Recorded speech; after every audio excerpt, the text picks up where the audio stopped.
Добрый день, добро пожаловать в нашу студию Дукаскопе ТВ. Здесь, в Женеве. С вами я, Бен Джонс. Сегодня у нас в гостях Рон Уильям. Мы собираемся обсудить то, какой была первоначальная реакция рынка на итог голосования шотландцев против независимости. Рон, мы рады вас вновь видеть в нашей студии. Добрый день. Для начала расскажите нам, как вел себя рынок накануне референдума Шотландии и какой была реакция после того, как большинство голосов было против независимости. Да, конечно же. Для этого я специально подготовил для вас краткий обзор того, какой была реакция валютного рынка Британии. Я хочу представить вашему вниманию три графика. На первом мы видим валютную пару фунт-стерлинг-доллар. На втором графике пара евро-фунт-стерлинг. На третьем графике мы видим ведущий индекс британской фондовой биржи. Это фондовый индекс FTSE 100. Мы отметили резкую положительную реакцию по всем этим трем рынкам. Если мы посмотрим, к примеру, на валютную пару фунт-доллар, на протяжении нескольких дней курс пары постепенно шел на повышение, но затем мы увидели резкий рост пары. Пара торговалась под скользящими средними 20 и 50. Пара достигла отметки 1,6780. Также, что касается этой пары, я отметил следующее. Значение торговой зоны сопротивления пары находится между уровнями 1,67 и 1,6930. Это очень важная зона сопротивления, которую валютная пара фунт-доллар может вскоре пробить. Линия поддержки находится на уровне 1,6278. Уровень Фибоначчи составляет 38,2%. Психологический уровень располагается в отметке 1,60, где уровень Фибоначчи 50%. Перейдем к нашему второму графику. Пара евро-фунт-стерлинг. Курс фунта вырос по отношению к евро, которое пошло на понижение. По курсу этой пары превалировал медвежий тренд. Мы отметили довольно неожиданный страйк. Зона сопротивления этой пары находится между уровнями 0,80 и 0,79. Такая динамика пар имеет довольно большое значение для валютного рынка в целом. Ниже мы видим график внутреннего фондового рынка. Мы видим, как торгуется фондовый индекс FTSE 100. На протяжении 9 дней мы наблюдали нисходящую ценовую динамику. Но после референдума мы отметили повышение индекса. По итогам голосования Шотландии, когда большинство голосов было против независимости, этот индекс продемонстрировал довольно позитивную динамику.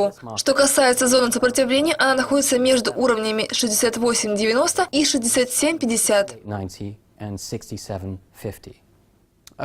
Такой была первоначальная реакция валютного рынка на итоги голосования Шотландии. Давайте более детально рассмотрим, как торговался фунт-доллар и индекс FTSE 100. Я бы также хотела посоветовать нашим телезрителям всегда обращать внимание на картину в целом, при этом учитывать все события рынка, а также предыдущие тенденции. Особенно, если касается дела такого важного политического события, как референдум Шотландии. Что касается пары фунт-доллар, на данном графике мы видим, как торговался фунт-стерлинг за весь свой период. На протяжении почти 2 лет фунт-стерлинг шел на повышение. Это было довольно неожиданно. Это необычная тенденция. Но если мы посмотрим, как исторически торговался фунт-стерлинг по отношению к доллару США, что мы видим? Очень большой 18-летний ценовой уровень. Предельный уровень цен находится между отметками 1,70 и 1,67. Пара торговалась в этом ценовом диапазоне довольно длительное время. На сегодняшний день мы видим, что пара опустилась ниже этого ценового предела. Буквально за 2 месяца снижение пары составило 15%. Затем мы увидели позитивную реакцию фунта стерлинга, неожиданное отклонение цены. Мы можем это видеть здесь на графике. Это обведено красным кругом. Фунт-доллар снижается по отношению к доллару США, но также мы видим это снижение по всем направлениям. Нечто подобное мы также наблюдаем на графике FTSE 100. Можно и так сказать. Если мы посмотрим на график фондового индекса лондонской биржи FTSE 100, это уже инвестиционная история. Несмотря на повышение фунта стерлинга и колебания валютного рынка в целом, фондовый индекс FTSE 100 находится в пределах основной тенденции рынка. На протяжении этого года мы наблюдали восстановление.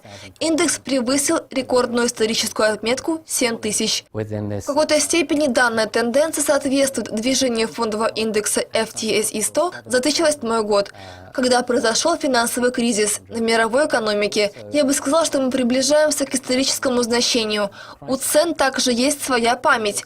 Мы видим начало бокового тренда. Я бы сказал, что сейчас мы наблюдаем замедление роста фондового индекса после того, как мы наблюдали восстановление после мирового финансового кризиса, который произошел в 2008 году. Я считаю, что есть потенциальный риск начала медвежьего тренда на фондовом рынке Британии, но я думаю, это не затронет в какой-то степени очень сильно фондовый рынок Европы и западные страны. Пороговым значением начала нисходящего тренда я отметил уровень 6300, который находится на этой линии тренда. Это целевой уровень в среднесрочной и краткосрочной перспективах. Мы можем пробить этот уровень во время сезонного снижения фондового рынка, которое может произойти в октябре. Спасибо вам большое, Рон, что были сегодня с нами в студии. Спасибо и вам большое. Мы благодарим вас за внимание. Оставайтесь с Дукаскопи ТВ, у нас еще много других интересных интервью. А пока что все. До свидания.